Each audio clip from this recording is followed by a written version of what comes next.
بسم اللہ الرحمن الرحیم۔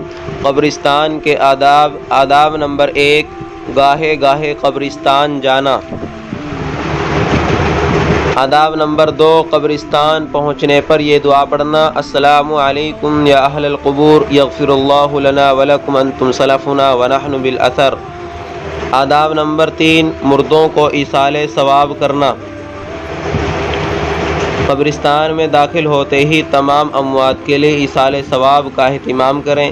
اس سلسلے میں علامہ شامی رحمۃ اللہ علیہ نے اپنی کتاب میں ذکر کیا ہے کہ آدمی قبرستان میں داخل ہونے کے بعد سورہ فاتحہ، سورہ بقرہ کا اول الف لام سے مفلحون تک، آیت الکرسی سورہ بقرہ کا آخری یعنی آمن الرسول سے لے کر سورت کے ختم تک، سورہ یاسین، سورہ تبارک الذی، سورہ تکاثر، سورہ اخلاص 12 یا 11 بار یا 7 یا 3 مرتبہ یہ سب پڑھ کر اس کا ثواب اموات کو پہنچا دے تو اس قبرستان میں جتنے بھی مردے ہیں ان کی تعداد کے برابر اللہ تعالیٰ اس پڑھنے والے کو بھی ثواب عطا فرمائیں گے۔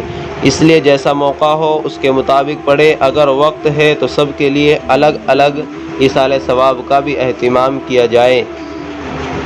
آداب نمبر 4، قبروں پر نہ چلنا۔ آداب نمبر 5، کافر کی قبر سے گزرنے پر اس کو جہنم کی بشارت دینا۔ آداب نمبر 6، قبروں پر نہ بیٹھنا اور نہ ہی قبروں کو پختہ بنانا۔ آداب نمبر 7، قبروں کی طرف رخ کر کے نماز نہ پڑھنا۔ نوٹ: عورتیں قبرستان نہ جائیں۔ آپ صلی اللہ علیہ وسلم نے ارشاد فرمایا: اللہ سبحانہ و تعالیٰ قبروں کی زیارت کرنے والی عورتوں پر لعنت فرماتا ہے۔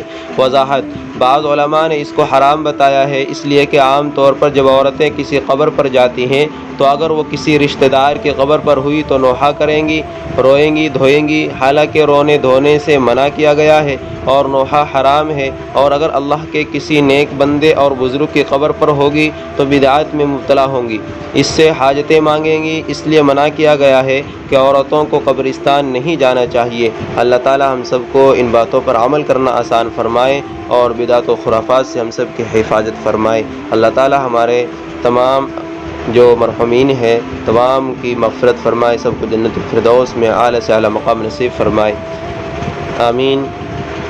السلام علیکم ورحمۃ اللہ وبرکاتہ۔